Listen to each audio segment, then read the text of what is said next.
non non musul am problème donc loolu moo tax mu gën a metti parce que loolu mooy bett nit ñi quoi loolu mooy bett nit ñi parce que doo ko woon fooge quoi jàpp nañ ni ñaaw defkatu ñaaw teef moom même damay joxe exemple sax même agresseurs yi sax bu ñu agressé seen koñ feneen la ñuy dem di agressé voilà. tey ba tey ñu ngi fi nga xam ne moom moo di fi Malika ñëw fi kër Diarratou Sow ñu bokk ak moom li nga xam ne moom moo di naqar bi leen dal depuis démb ba léegi kenn ku nekk nag yaa ngi ñëw ak ki ñu toogal nag yaakaar naa ni dañu koy bàyyi rek moom mu présenté ñu boppam ndaxte nag kenn la ci ay waajuri Diarratou Sow sëñ bi mu ngi lay nuyu di ziar. waaw maa ngi doole ziar voilà comme ni ma la ko waxee daanaka lépp man maa ko yore maanaam seen communication ak aussi tout ce qui est procédure pour jot corps beeg voilà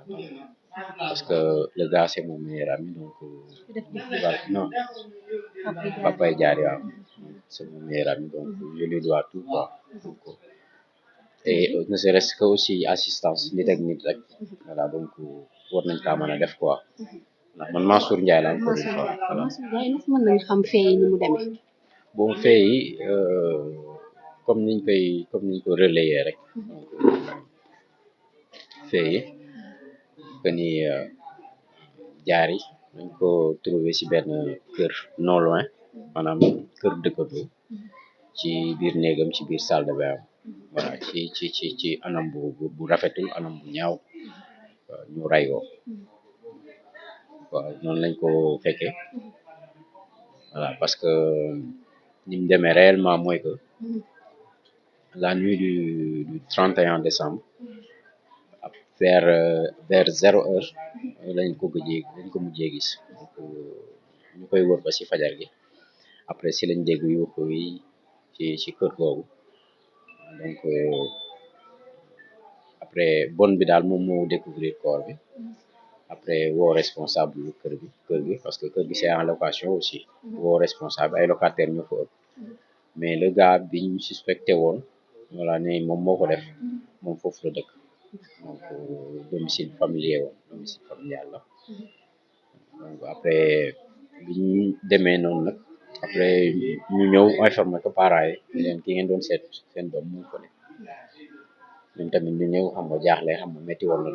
trop démb gis ngeen image yi voilà donc fee ñëpp gis nañ ko Sénégal yëpp di ko naqar wax dëgg fa yàlla et aussi mu nekk mbir mu doy waar boo xam te ni mu fi doog a am c'est la première fois voilà en tout cas yéeme na trop donc mënoo xam sax nit ñi ban état de d'âme lañ nekk waaw boo xoolee kon bi tristesse jàqare doon mort naturelle sax voilà nit ñi dañ ko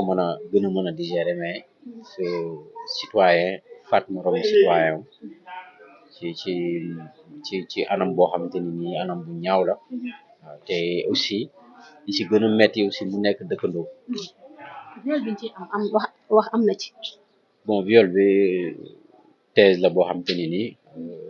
dañ ko suspecté parce que anam yiñ ko fekkee moo tax ñu suspecté ni am na viol voilà mais loolu lépp après autopsie bi dinañu ci wax dara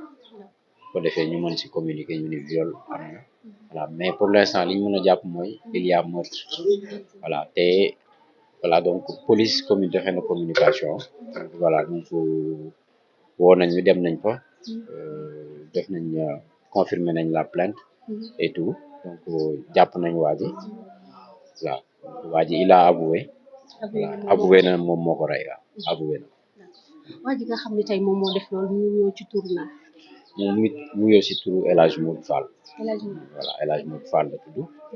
ci koñ bi la dëkk fi la màggee fi la yaroo voilà. ban comportement la El Hadj am. bon comportement am chaque jour dama koy wax donc comme dëkkandoo la mënu dugg ci domaine yooyu de toute façon ce qu'il y a à retenir mooy les faits voilà les faits moo jar a retenir donc lan moo ko yóbbee mu def loolu lan moo tax mu def loolu lan moo ko xiirtal mu def loolu pourquoi mu def ko ci fi mu dëkkee def ko koo xamante ni tamit mook doomam ñooy ànd waaw doomam xaritu doomam la donc yooyu question yooyu daal moom lañu nekk di laajte daal mais enquêteurs yi xam naa ni dinañu ci indil suite très prochainement. d'accord moom bi mu avoué wul loolu yëpp. bon meurtre bi rek la avoué. voilà parce que bi ñu demee police parce que police dafa clair là-dessus li ma commandant bi wax mooy que l'enquête est toujours en cours ñoom mënuñu ci wax instant bii nii donc liñ ma mën a wax mooy que il a avoué que qu'il a commis donc le meurtre donc moom moo ko def comme ça nga xamante ni nii nekkatuñu di wax ku ko def ak fu mu dugg ak donc loolu déjà dalal na xel mooy jàpp nañ ku ko def xam nañ ku ko def avoué na ni moom moo ko def voilà. ndax moom dafa mës a am problème ak ñaari famille dañu am problème wala non musul am problème donc loolu moo tax moo gën a métti parce que loolu mooy bett nit ñi quoi loolu mooy bett nit ñi parce que doo ko woon fooge quoi jàpp nañ ni defkatu ñaawteef moom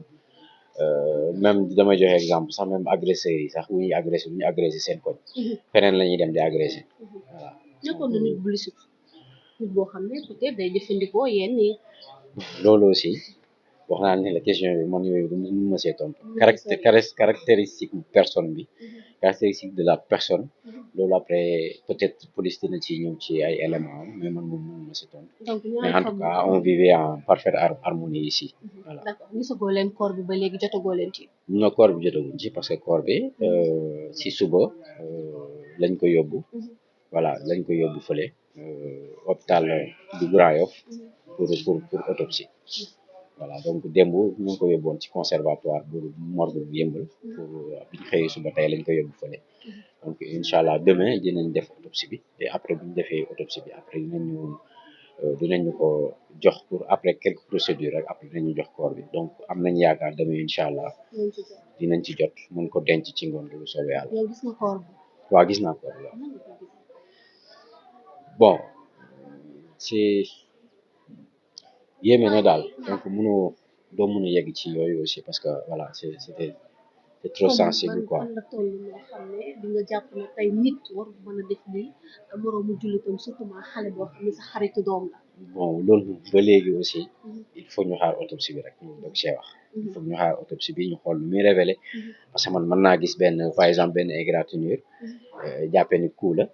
te fekk leneen la voilà mën naa gis benn xoos su ma am lu ma ko jàppee fekk du loolu donc moo tax il va falloir ñu xaar lan la autopsie bi di révéler exactement ce qui s'est passé comme ça ñu mën a tenir ci loolu mën ci communiquer waat incha allah. ban heure lañ ko jàpp parce que avant 24 heures yaakaar naa jàpp nañ ko. bon man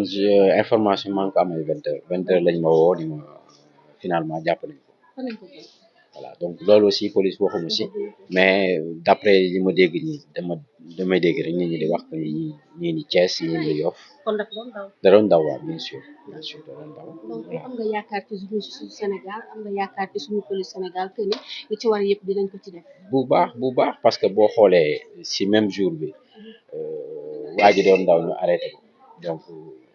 kon kay te aussi dem naa fa jàkkaarloo ñoom te ils nous ont rassuré. en plus ku xam police sénégalaise xam ne voilà ay jàmbaar lañ te ñu ngi def seen liggéey ni mu waree nag man moom cas bi li ma siy ñaan mooy que la lumière soit faite de A à Z pour que bépp finalité buñ ci mën a am ñu def ñu am ko si pour que ñeneen ñi mu mën a servir ñeneen ñi de leçon ñu mën ci xool société bi aussi ban façon lañ ko mën a xoolaatee voilà donc autorités compétentes yi donc maanaam di lancer appel aussi aux nouvelles autorités donc daanaka lii seen nguur la tombel c'est voilà ñu jël aussi affaire bi ñoom tamit bu fekkee mën nañoo xool yan dimension aussi voilà surtout avec DPG bi aussi ñu xool yan dimension lañ gën a mën a yokkaat askan bi ci capital humain ci côté humanisme ci côté valeur